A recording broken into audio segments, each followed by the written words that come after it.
Yeah, it's good to be back here. I went to school here just like y'all, and so this feels like kind of a second home being back. Yeah, I went to undergraduate school here and then went to graduate school in New York. When I was getting ready to go to graduate school in Pratt, someone told me this guy, Peter Everett, was just finishing up there, so I gave Peter got his number, gave Peter a call, and got a little, talked to him about going to Pratt for a little bit. He told me a few things, told me to live in Washington Heights. I didn't end up doing that. And then but it was interesting, to go there after Peter, and then quite a few BYU graduates have gone there afterwards. It was good experience. My education here, I think, was really, really, really good. I took classes from Mark Magleby, actually, in art history. So, well, it's cool to be able to talk about my work with my work being right here. I'm sure if you've got a chance to walk around and see these outside. This first real experience I've had to work with a museum and do kind of a show like this in a museum setting. So this whole experience has been really great. So since you've seen the work out there, I want to kind of backtrack and talk about how I got to that point, some of the things I was working on, and what kind of led up to this. People often ask me that, and so I'm just going to go ahead with that. Let's see here. So while I was at, I'm going to go back about 10 years to when I was in graduate school, and I don't know how I started doing this, but I was working on these steel panels and working on painting these steel panels with things that I found. I was really influenced by what I saw around me walking around the city, seeing the graffiti, the deterioration, the way things looked by being used so much in New York. Is a very different experience. I grew up in Los Angeles, kind of out in the suburbs where everything was just always new and clean, and this was kind of a different experience for me. And so I was looking at that and kind of talking about that, and I would do these steel paintings, and the one kind of feedback I kept getting is no one really liked what I was painting. But they did like the steel canvases I was making. So I kind of kept working through that, and I got rid of my painting altogether and started thinking of these things just as kind of occupying the space of a painting and letting what I found on the steel be the painting itself. So this is 5 foot by 5 foot steel canvas, steel painting. It's got the width about 2.5 inches, the same as a painting would. But the image is something that was found. When you pick up the steel through the hot rolled steel, it goes through a mill, and as it cools, you can see kind of, I don't know, there you go, top and bottom. That cools a little quicker, so you get these different colors and whatnot. And so that's what I was working on in graduate school. This is kind of my final show. So I think you get the idea there. There's the thickness of the side and whatnot. So kind of interesting, something to think about. I wasn't, I was pretty excited about what I was working on, but not it wasn't quite there. And then I had this experience while at graduate school, one that I didn't tell people about for a while. It was a little embarrassing at first because it showed my lack of art history skills. But I was in the Museum of Modern Art in New York, and I walked in. They just moved the Museum of Modern Art. They were remodeling or something, and put everything out in Queens. So the Museum of Modern Art was in Queens. They'd moved the contemporary collection around, or the modern collection around. And when I walked in, you walk in the door, and there's a painting right there, boom, when you come in. You don't have any context of where this fits in, and is it, in the permanent collection, what is it? And this is the painting. So some of you probably know this painting. I knew the artist, but I had always seen it with the black lines and outlined, and he really only did a few paintings towards the end of his life that did not have the black outlines. So when I saw this painting, my experience wasn't, I saw something that I thought was talking about 80s video gaming is what I thought it was. So I saw this painting, and what I was kind of thinking, let's see if I can show you here. What I was thinking about, it'll come up, maybe not. The other one was better? There we go. So this is what I was thinking about.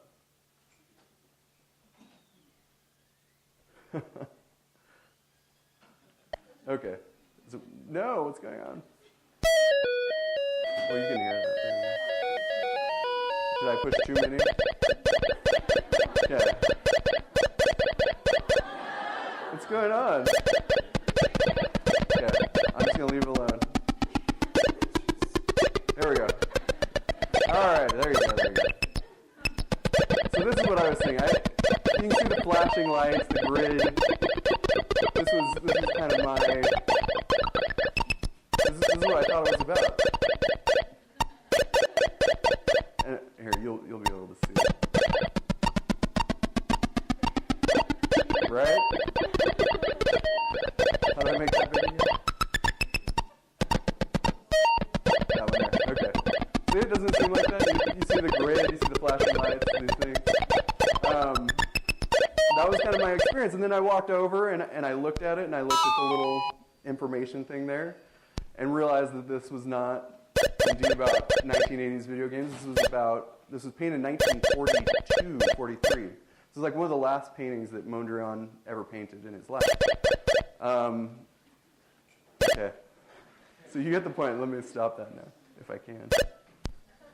It's not going to, is it? Okay.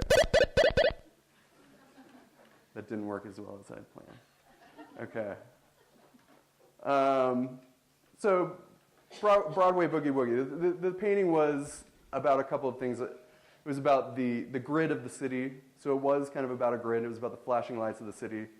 And at the same time, he was, from what I understand, talking about dance moves, dancing, dance steps, the path of the dance. So it was this idea of movement and energy, which I thought was really, even though I'd misread it, I think I kind of got that feeling that this was about movement and energy, even though a square is a really static thing. I mean, I don't think anything gets more immovable than a square. So that was this experience I had. I misread a painting, but at the same time, I started thinking about this, and I thought it was really interesting. This visual connection between something that was the Pac-Man that was intended to give you a lot of information. You're supposed to see this round guy, right? But he was made of squares. He wasn't actually round. You're supposed to see these round pellets that were actually squares. And the technology was so limited that you ended up with this very minimal amount of visual information coming across.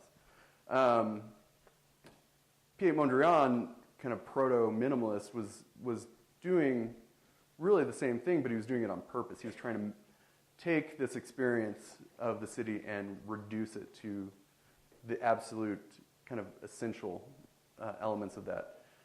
And I think as you go on throughout the course of minimalism in the 60s, this idea of reducing the art object to the most minimal, the square just keeps repeating and repeating and coming up again and again.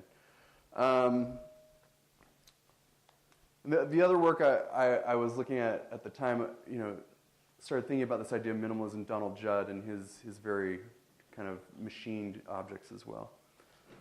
So here's a close-up of that. I think you can kind of get a better view. The other thing I thought was interesting, though, at looking at this painting, this thing was supposed to be, very specific, very rigid, but you look at it, and when you get to these things close, partly because of time, but partly because of the way that he painted it, they're actually, quite painterly. That you can see his brush strokes, you can see the cracks from this paint that applied too thickly, kind of over time, starting to deteriorate, which I also thought was interesting. So something else about this experience. Okay, so I showed you that. So after graduate school, I kind of kept that idea with me of how, what does that all mean? And this was my first attempt at kind of trying to bring those two things, those two experiences together. That experience of growing up with, overly pixelated video games and this experience of art history. And so this one I took directly from a video game, from an Atari video game. One of the things I like to do is visit secondhand stores and pick up old things. And So I had an Atari with several games, and this one was called Marauder. Set up very similar to Pac-Man, where you've got a maze, but you've got a downward view, and you're looking at people walk around. So this is actually looking at a person from the top. I don't know if you can tell. There's his head, his arm, a leg. So as you walk, that all kind of shifts, but not very much. So very, very abstract. And I was, kind of still worried about being too representational. My work was not that way.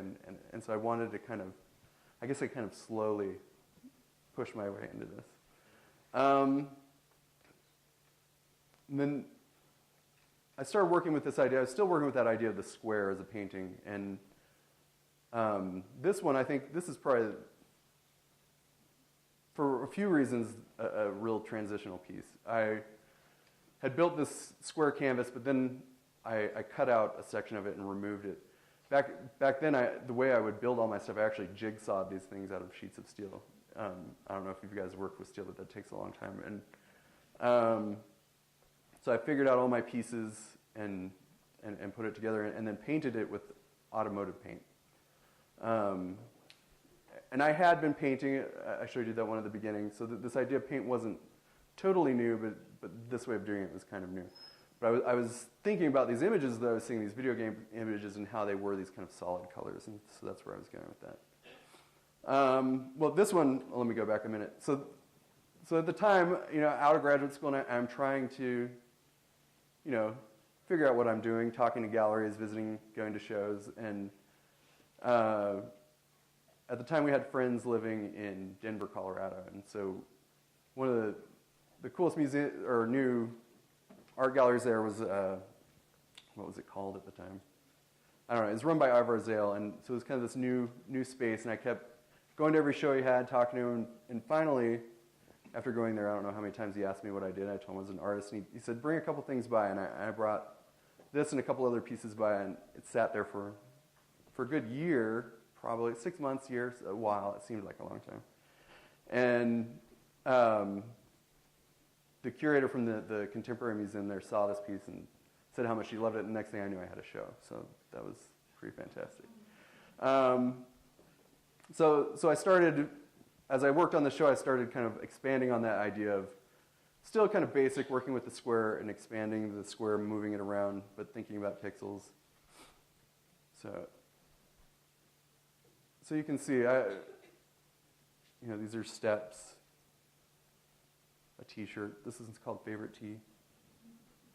So these are some of my first ones, and this is the show. So this is the show in the back of their space there. You can see I wasn't working just with this idea of pixels at the time. I was working with this idea of, abstraction, taking things and kind of reducing them with a pixel, but also with geometry. I don't know if you can see some of these here. Like this here was a kind of a chair in 45-degree view. This is really hard to use. Let's see if I can do it up here. No. This was a book, a cup, and a cone, a garden gate, I think that one was called. And then simple geometric shapes like a chevron, but then the pixels were there as well. But most of these were still on the wall, and because I was filling out the space, I decided, what would happen if I made these three-dimensional and put another side to it. And so I think these were really kind of some of the first attempts at doing that. And this one in particular, probably the first pixelated sculpture I built. This one's called Purple Bomber, so I got a better picture of it there. So that shape is kind of like a bee, whatever bomber. I don't know my bombers, but it looked like a stealth bomber to me. And I decided to paint it purple because I was just trying out the different colors there. I was considering the whole show as one, and I think purple really seemed to make sense there. Okay. So I have this show, and I get this write-up. I don't know if you can really read that, but I think I was being too subtle. The review that I got, they talked about, I think in my artist statement, I was still talking about paintings and that these were paintings because they were two-dimensional and on, and they didn't really like that. What did he say? Yeah, he says, I guess being creative is essential to any artist, but technically speaking, these painted steel constructions are obviously sculptures. whether or not he agrees with me. Yeah. So anyway, so I'm like, maybe I need to hit him over the head a little harder. And so as I got ready, kept working, I think I started working with like trying to be more representational. So this project, and I'm going to kind of talk about my gallery work and my public work at the same time. They were kind of go hand in hand. And the weird thing about public work is it's nothing like gallery work. Working with, in public art, you work with these committees. They don't not necessarily have backgrounds. A lot of them are worried more with, how they're going to be maintained, who's going to climb on it, these kind of things. These are more their questions as to whether or not they can sell it because they're already paying for it. They don't need to worry about that. So I, out of graduate school, one of the things I'd always wanted to do,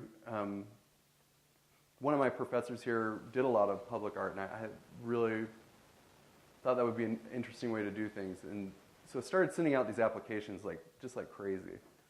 And with no response, no hope, but I kept doing it anyway. And this one was in Kent, Washington. They were building a new skateboard park. I think you can see it in the background there. There's actually Washington, Seattle, for having, raining most of the time, they have the most amazing skateboard parks there. Down in California where we are, we have terrible skateboard parks, and it's sunny all the time. I don't understand how it works out. But anyways, this one has like a full pipe, and you can roll over the full pipe, bubbles everywhere. It's really fantastic. And even then a street course as well. So this was the image I came up with. This one's called Hand Plant. I don't know if you can see it. It's a guy basically standing on his hand with his skateboard up above. So a little more representational, but still somewhere in that in-between being, an abstract object and this representing something else.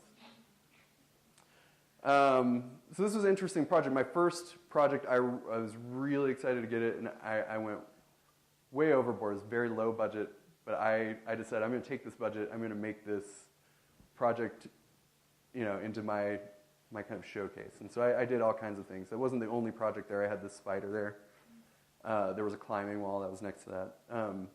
I even went so far as to design these half man, half woman on a skateboard bathroom symbols for the unisex bathrooms there. So I was doing all kinds of stuff for that. I was pretty excited. Interesting project. And where it was, too, I guess Seattle has a hard time with graffiti. They graffiti the trees up there even. And so I'm actually going back to repaint this one. But I learned a few things about anti-graffiti codes and stuff on the way there. We'll skip ahead. So I kind of took this project and this idea of, maybe pushing representation a little further with my work from that point on. This was in a show just a year later from another show in the same place. I actually did really well with that show, and they invited me back the next year. This is Bing. It's a cherry. I don't know if you can. It's watermelon, yeah. Good job. A hamburger. So most of these are wall-mounted. This one's called Do Not Cross. This is a cross and double yellow lines. Great Times. It's like a math joke sculpture. There you go. So a few more. And then I was so bold as to take parts out of that Broadway Boogie Woogie and make a W. This one was called Woogie. There was actually a B as well that was called Boogie. This is a jet, a goldfish. This one's I and an I. It's like the letter I and an eyeball. There you go. And then some that were kind of in between. I think this one I took from almost directly from one of those Atari games that I was playing.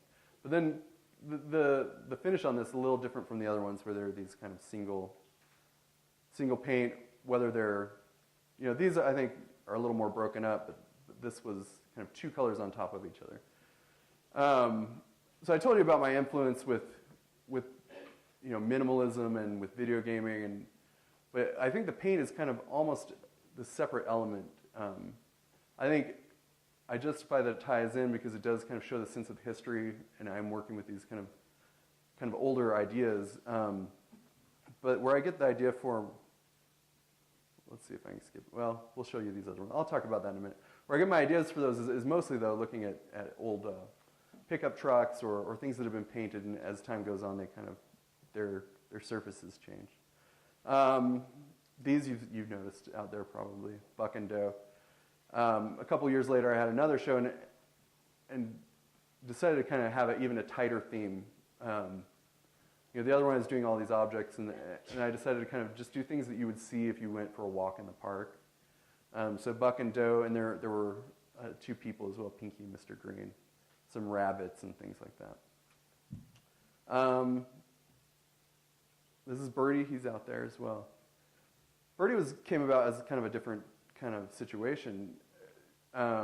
Instead of being paid for in full, he was a part of a year-long exhibition of outdoor sculpture. They give you a certain amount of money to build it, and then you get to keep it out afterwards, which is kind of nice. So this is in Palm Desert, is where he was, and he's named Birdie because of all the golf courses out there. And another one, this was an outdoor sculpture project in Brooklyn, one that I'd always seen riding on the train and wanted to do, so I ended up doing a pigeon there. Okay, so I'm going to talk about another.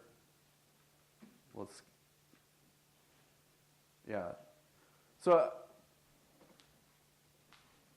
since that first public project, I kept applying to these public projects like crazy. And the next one I get, for some reason, is another skateboard park. So I apply to everything. I apply to, hospitals and, you name it. I send applications out, but I got another skateboard park. So I started looking at, pixelated video games that had to do with skateboarding. I think this is 720 or something like that from the 80s. But this was kind of a street skateboard park. There weren't the bowls and stuff, so it was just people kind of doing, a few like fun boxes and whatnot. So I wanted to do something that had more to do with that. Okay, this will show you how. When I was younger, we did not have YouTube. So if you wanted to learn how to do a skateboard trick, you had to look in a magazine, and you had kind of step-by-step photographs on how you're going to do this. So if you want to learn how to stand on your hands on a skateboard, there you go. So you follow step 1, 2, 3, 4, on down. And so I decided to do this with this project. I wanted to show kind of a progression. I decided to do someone doing a kickflip. So I was looking at different images like this where the person was going through the different steps. And kind of started coming up with my own version of that, trying to simplify that and bring that down to the essence of that action. So this is one of my first drawings for this piece called Kickflip. The other thing that they wanted, and that's the interesting thing about public art projects, they usually have a set of requirements that they're looking for, and they tell you that ahead of time. They wanted something that related to the mountains, so I thought this idea of something that kind of came up and over related to that. So I did not have enough space or enough budget to do all of those, and decided to kind of simplify it down to the three of the beginning of the trick, the middle, and the end there.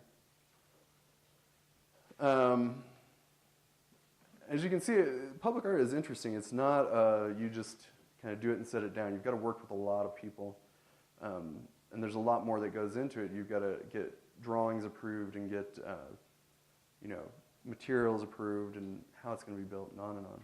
But anyways, we got it approved. We got it built. This is how we got it out there. I actually built this here in Utah. So,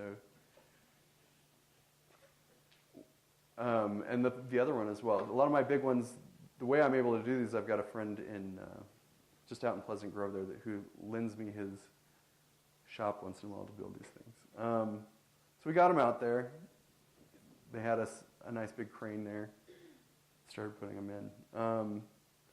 This one, everything was set. We had the tie-ins on the bottom there, and our holes were supposed to be a certain length. Anyways, we put all our epoxy in there, set it down, and there was still about 2 inches gap on the bottom of it. So we had to pull the thing out before the epoxy set. Yeah, and go run down to Home Depot and rent a cutoff saw and cut these a little shorter. So no matter how much you plan for these, I swear every time there's something that you run into. But it did work. We got a few of them in. So you can tell the scale of these. These are actually pretty big. I'm up on the top there, unhooking it from the crane. And there they are. So, in the end it worked out. And you can see the skateboard park off to it's just to the left of it. That whole side to the left is the skateboard park. And not much else out there. Albuquerque's kind of flat except for the Sandia Mountains out there. So that's what I was telling you about, my other influence. So I take lots of photographs of things that I think influence me. Old cars. I love like rusty old cars, and especially ones that have been repainted. I like having an old car. There's something comfortable about that. You don't have to worry about scratching it, about anything. It's, things that are old are comfortable. You don't have to worry about them. And they actually feel nice too. A new car is kind of shiny and slick, whereas an old car is really soft and nice. So you can see, I take lots of these, and a lot of times I'll use the same color combinations and whatnot in a sculpture. So just a few things that, as I go around, it's kind of nice one where they've made out of a few different cars, it looks like. And other things people paint on too, kind of interesting. So you get these color combinations you wouldn't come up with on your own, I think. Pretty fantastic. So I started doing, after looking around, I've got tons of these photographs of different color combinations. I wanted to come up with something I could try them out on. I think the color really changes the object, and so I wanted to try the same object with a lot of different colors. So I came up with this small puppy that I decided to do this with. And started working on different combinations. And you see how, just depending on the color, it really kind of changes the feeling. So I've done a few of these. Okay. So, yeah, I think of these more as kind of paint samples, but at the same time, they're little finished objects. And kind of a jump here. So a lot of my work is about pixelation. Alongside the pixelation, I've started working with this idea of polygons as well. The kind of the progression in video games went from this kind of very flat pixelated image to 3 dimensions. You could actually kind of move through virtual spaces, and things were 3-dimensional. I was already kind of exploring that in my art by setting these things up 3-dimensionally, and you can move through their space. But I was taking it to that next level where things actually had kind of 3 dimensions to them. So when you do this, when you're working with these kind of polygons in the program that I use a 3D modeling program. They're called polygon primitives. So I took this idea of a polygon primitive and primitive art and kind of started working with some different objects. This one's called Primitive Man. And I wanted to push the paint a little bit. My paint, I think, became more primitive. I let go of some of the rules that I had there. So a couple from that series here. Masks. Some more masks. Pyramids. So anyway, there I am working on that Primitive Man. So this is how I work mostly. In a shop, I don't have too many tools. I've got a welder, a grinder, a welding table, and a crane, and that's about all I need.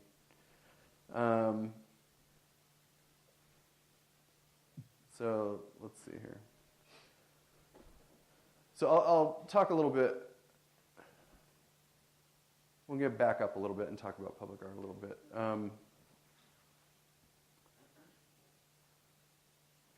And then I'll talk about how I build these things specifically. So when you're doing public art, the hardest thing is getting the opportunity to tell people, what you want to do, and you've got to get past that first step. Most cities have a percent for the art program, so whenever a new building gets put in or a new project goes in, 1% of that, or 2%, depending on the way they've set it up, has to go to a public art project. And these are some different websites you can go to, and they're constantly posting these opportunities for artists. And not just big public projects, but they have, I mean, the whole range from temporary projects to paintings for a, civic center, things like that. So these are some of the ones that I go to fairly often. Callforentry.org is a pretty good one. Sculpture.org, I think, is a really good resource in general if you're a sculptor. I've actually, my gallery in Los Angeles, that's how, I've got quite a few shows because I put my work on that website and gotten connections that way. But I've also found different projects through that. So the way it works, you find one of these RFQs. I don't know if these are going to work. I don't know if I trust myself to use the internet again here. We could try. We'll see. We'll try LB Arts Commission. Oh my goodness, it worked. All right. So you come here. This one's actually just someone really nice puts together all these different commissions from all over the place into one spot so you can find them. You go through and you just look through them. They have brief introductions so you see which one looks kind of interesting. Light, space and time, not so much. Percent for the art program, that sounds kind of interesting. So you look at it and they'll have kind of certain requirements that they want you to go through. Usually it's, I don't know if it's going to come up here. Usually what you need is a portfolio, a letter of interest. So it helps to be interested in the project. So you can write an interesting interest letter. And then, yeah, that's not going to come up. Oops. Well, we'll go ahead here. Letter of interest. What else did you have? Skipping ahead. Here we go. Okay.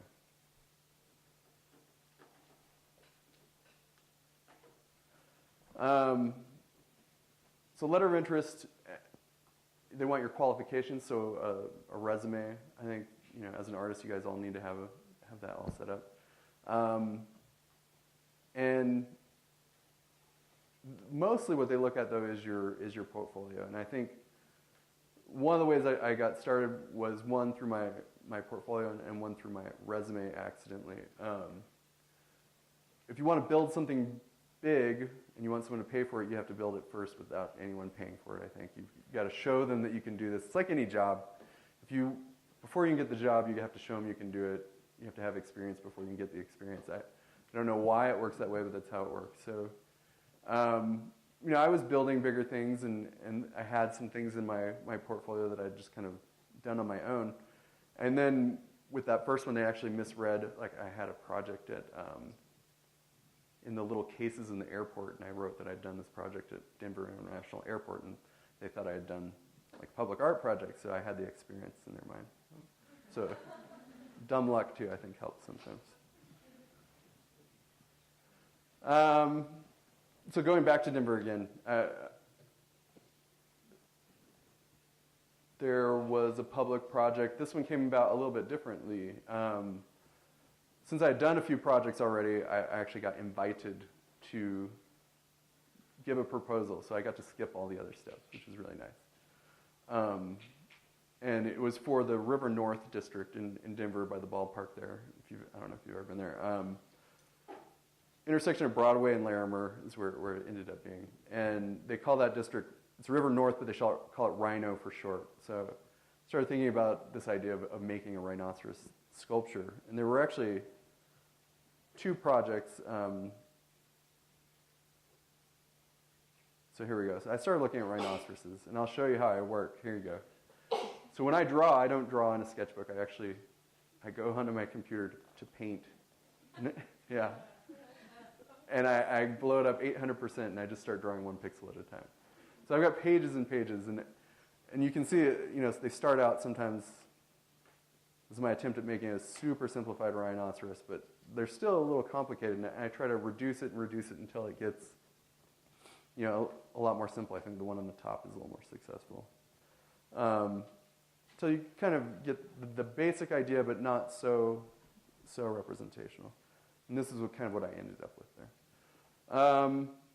So I went and visited the site, took photographs, took my 3D model for my program and set it in there, gave them my proposal, and got it. So that's pretty exciting.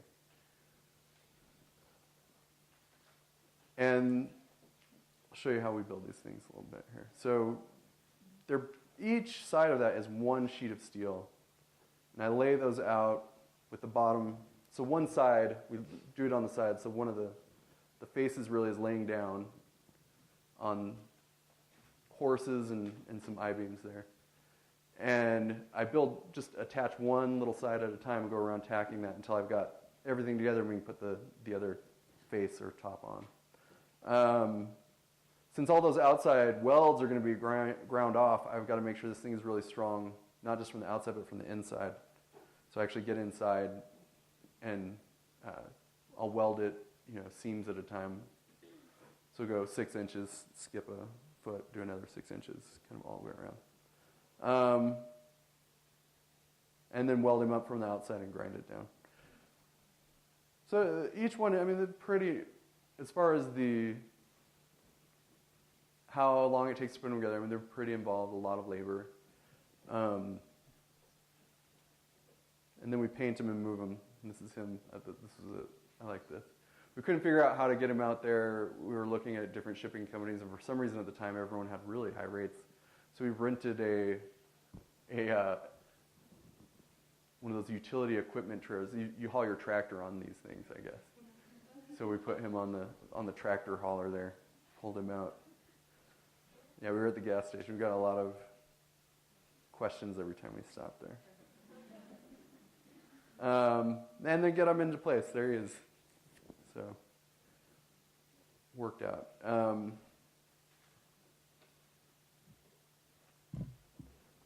The really cool thing about this project, though, it ended up being, if you look back here, there's this kind of crazy brick flue. And that's actually my gallery moved from down the street to that space. So now my gallery is right next to one of my public works, which is really exciting. And then in Denver as well, these were Pinky and Mr. Green I was telling you about as part of that Walk in the Park show. They ended up finding a permanent home in Denver as well.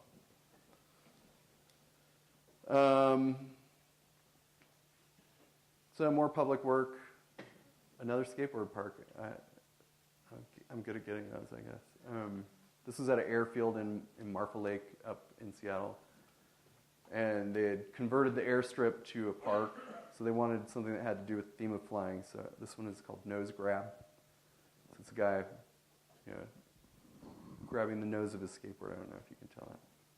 And it has 2 holes like a nose. So. There you go. Here's the skateboard park.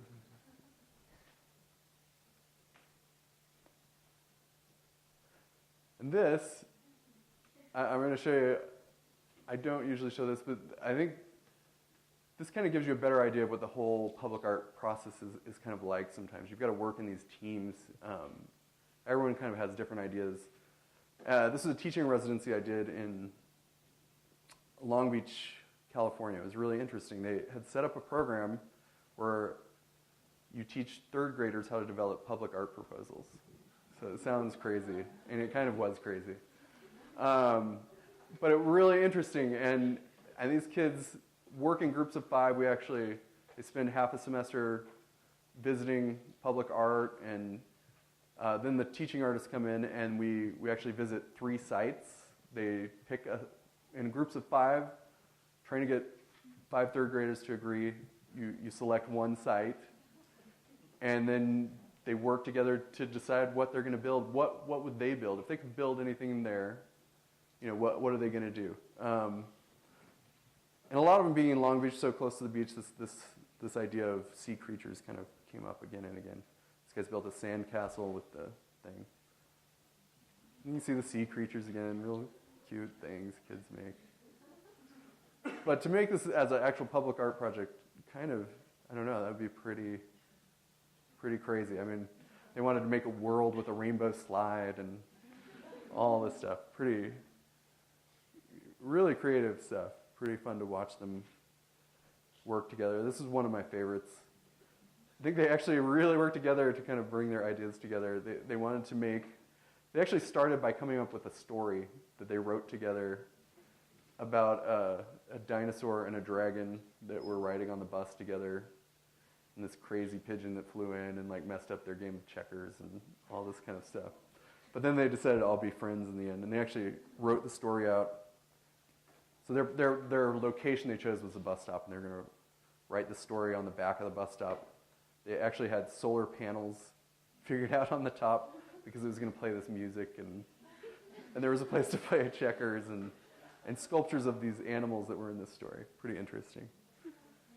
Some more real fun stuff. And here they were. This girl missed today. She came back and someone had put eyes on the trees. She wasn't too happy.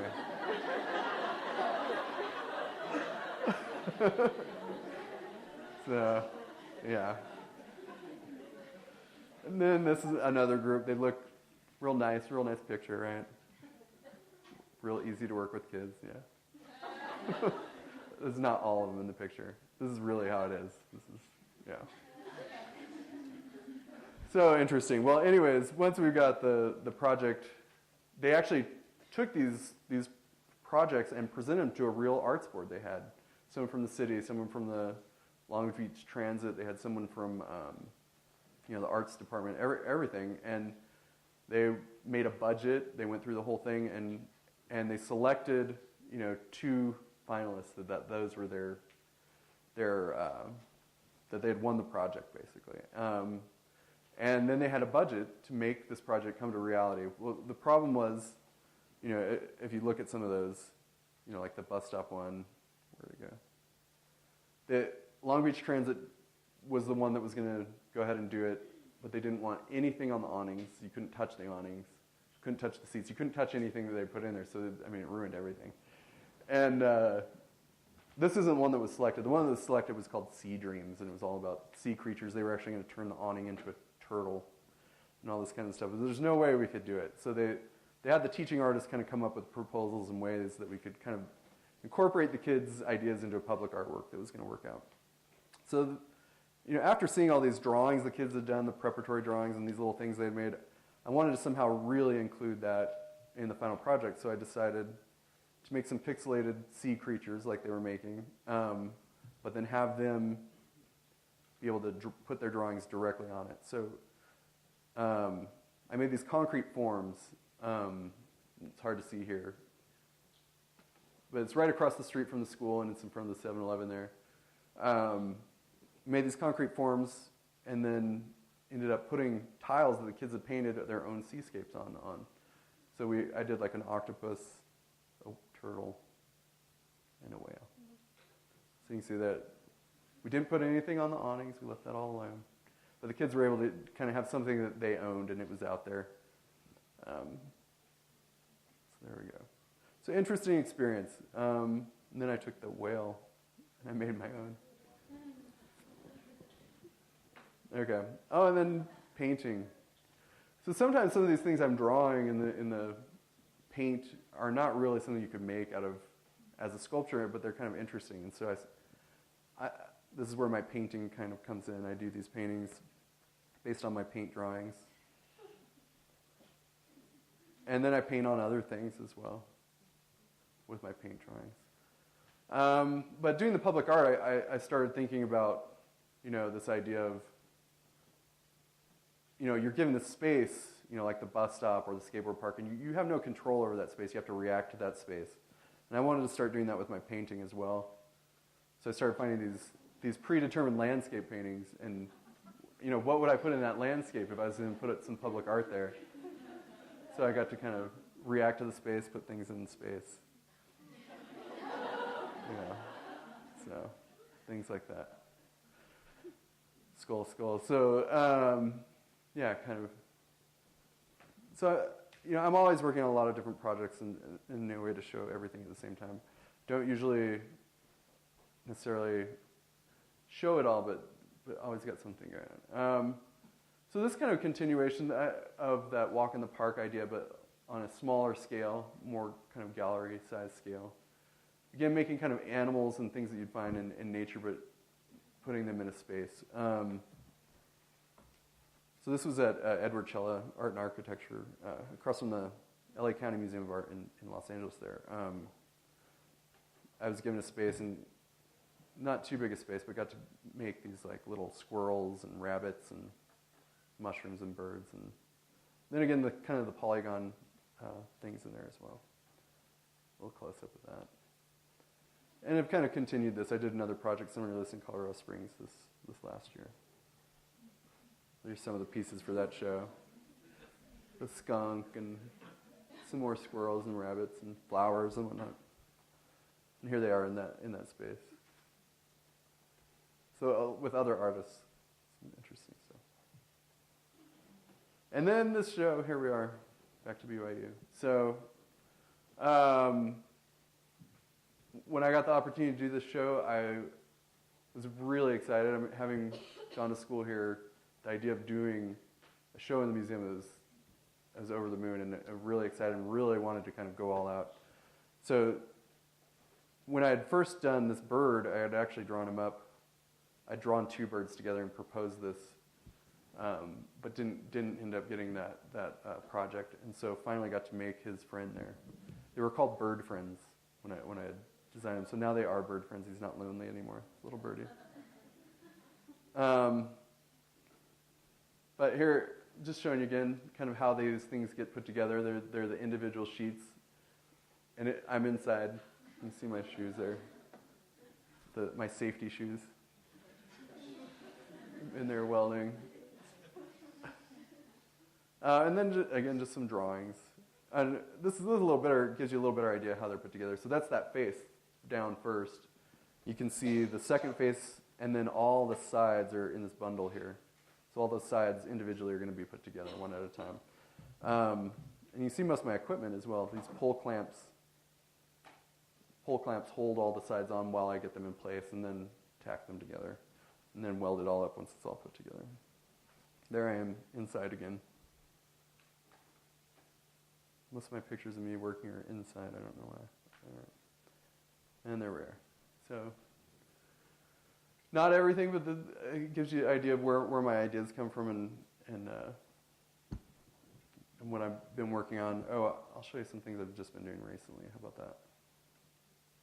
So there's the pretzel. This one was interesting in that all the sides didn't touch the ground. I had to come up with a way to make that work, which I think is one of my favorite parts of that piece. The duck. Everybody out there. The golf pin I came up with when I was walking around the grounds with Jeff. I think it looks kind of like a golf course out there, so put that in there. And don't try that. Those are my boys. This is stuff I've been working on recently. A gun. This is for a show called Boys with Toys in New York I just did. A butterfly. Some boys like to catch butterflies, right? And a bomber again. I did this one a little more detailed in black like a real bomber. There they are in the studio. Okay. I think that's it. Thank you.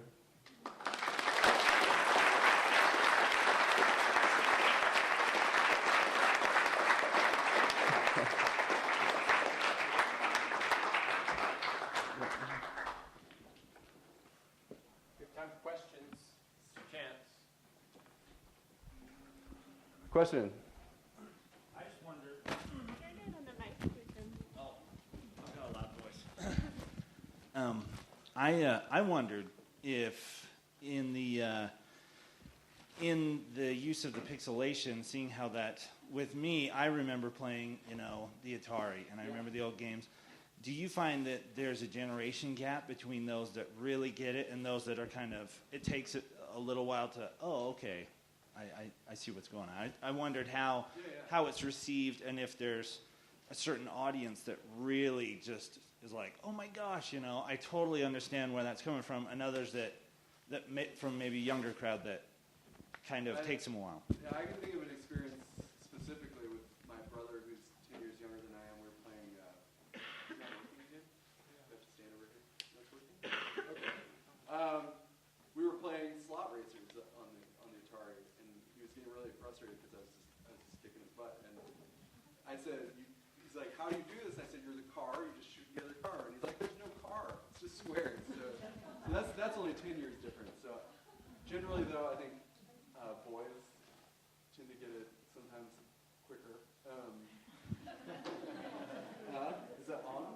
No, it's not working. The last time, I think it was just picking up through here because I stood over here the whole time. No? Is that one on? Oh, they can't both be on at the same time. All right, well. Okay, yeah. So no, I think so, and I think that's not a part of everyone's experience playing video games, and especially playing older video games now. But to some extent, I mean, when I was younger, I don't think there was anyone that hadn't played Pac-Man. You know, that was a big thing. They had Pac-Man soup and Pac-Man cereal and socks and roller skates and all that. I mean, that was a big deal. But that was back when it was in the arcades. Now that's in our homes, it's a little different. I don't know. Yeah, interesting thought. Any other questions? Mike? Hi.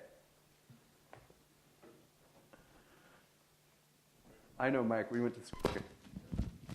So, Mike, I just had a question about your public pieces and what are the requirements for maintenance on them? I mean, they're steel pieces and the paint sometimes deteriorates and things. How do you protect them from the elements, and what are some of the considerations there? Okay, that's a good question. Is that meant to be on? Yeah. Okay. The nice thing is, in most of the contracts, I'm only responsible for the condition of the piece and workmanship for 1 to 2 years, and so after that, the city takes care of it. But some things I do think of, you know, how thick a plate do I make these things out of? I usually go quite a bit thicker than I need to, so that if they're climbed on and abused, they're not going to become misformed. And if they start to rust, I mean, there's no way they can be rusted through. And a lot of them we seal, depending on the locations, like the ones in Seattle, we often have to put a kind of a sealing coat because it's so wet and corrosive there. Whereas, you know, Albuquerque, we don't have to worry about that as much. And that's the one weird thing. There's no consistency as you go across the board. Everyone wants something done differently than everyone else. I just try to build them as well as I can. I like you saw, I weld them from the insides. I use the paints I use. I don't just use, you know, Home Depot paint.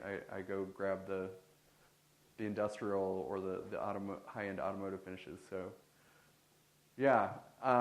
Before they're painted too, I think another thing, I sandblast them, etch them, and put a primer on as well, so that paint's not going to come off. So there are a lot of steps. You know, etching is kind of acid bath, and there's ways to make sure that paint stays on, as opposed to just throwing the paint down. You got to make sure it's clean and everything. Cool. I don't know if that answers the question. Sure. Okay. Now then.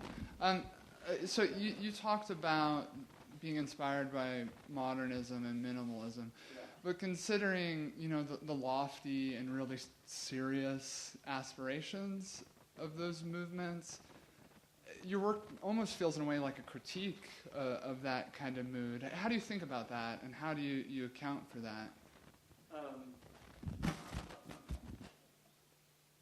Yeah, I don't. In my work, I'm not really talking. I don't think I'm really even addressing those kind of lofty ideas they had. I think I'm more talking about this connection visually that they had with something else. I'm talking about them more on a kind of superficial basis of what they looked like and you know, what they were as objects, not necessarily what they were as an idea. But I think that is interesting that there is that kind of contrast there between what they were trying to do and what the video games were trying to do. I think that weird contrast of ideas, but things looking the same, I think that's more what I'm kind of about, or focusing on anyway. Thanks. Any other questions? Yeah. You said you've been talking about we do this. Like, did you hire a team? Did you acquire a team? Who do you work with? What do you do? Yeah. What do they do? That's a good question. Yeah.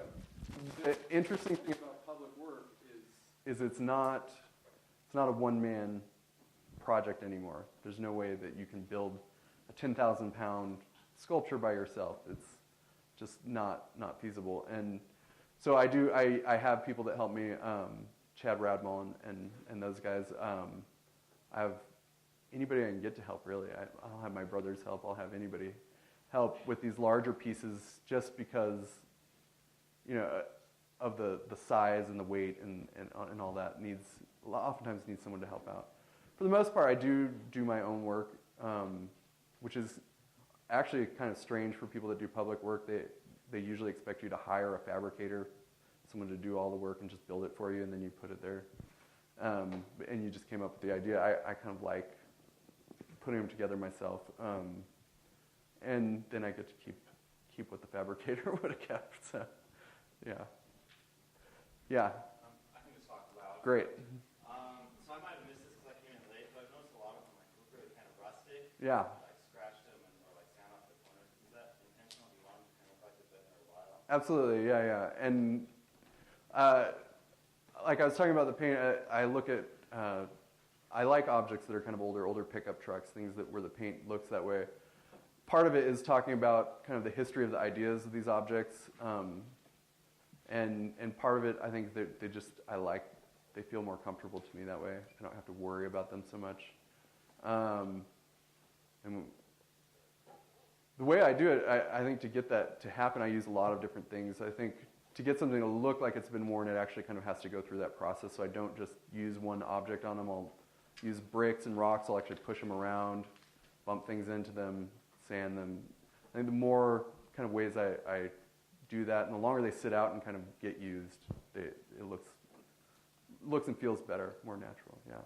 I was just curious about kind of where your artwork came from, and if there is any sort of relation between what you're doing now and what you did during your graduate program and the stuff you did in your undergrad. So I think from graduate school, yes, I do. I think that idea of the steel panel comes directly from that. What I was doing in undergraduate, that's a good question. Yeah, I think so. Some of the things I was doing here, I was building these crazy boxes out of angle iron and plexiglass, and I was putting old TV monitors and cameras and putting those out in the forest. So I think that idea of kind of, playing with the environment and stuff, I think that had something to do with that. The virtual and then the natural. So I think that idea definitely carried over. I think, I don't think you can get away from yourself when you're building anything. Every project you do kind of builds upon the last project. Every experience you have somehow comes out in what you do and what you say. And I think that's really kind of the best way to come up with ideas too, is just working. And the more work you do, I think the easier that stuff comes along. Question? No? One? Having had your stuff both in galleries and this public art setting, I'm just interested to hear your experience, like as far as art critics, do they look at your public work as the same as your other stuff? Do you have your name by your statues when it's out by a skate park? Like, I'm just interested in the difference, if there is a difference. Like, do you feel it's more valuable once it's in a gallery, or is that how other people view it? That's a good question. I think even though the stuff I'm building looks similar in both instances, even though the stuff I'm building looks similar, it's a completely different experience, and it's a completely different set of people. You put something in a public space, and the people that encounter it aren't people that came there specifically to see your object. They're just the people that are using that space. And so I think they come with different expectations and treat it differently. I think a lot of them get used as drink holders and things like that. But at the same time, I do, when I've been putting them in and I go back to visit them, I think you still get that, people still do have like a reaction to it. They're sometimes excited to see it, sometimes they're not. And I think that's really, really kind of interesting. The gallery work, whenever you see something in gallery, you're expecting it to be art, and so you come at it with a different point of view. And you do have the art critics. You don't have so much art criticism when it comes to public work. They're not thinking about it as critically. They're thinking about it, how would the public enjoy this? How would they react with it? Thinking about the sharp corners and things like that. And so, yeah, I think they're totally different. Getting into a gallery and getting a public art project are two totally different paths as well. So even though the things I'm doing are related, they're very, very, very different. Yeah. Any more questions? Yeah.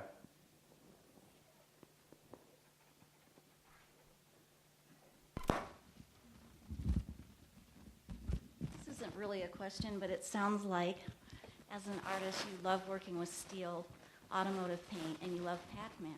And you just love doing this, and that's why you're doing it. Yeah. I think that's interesting. Yeah.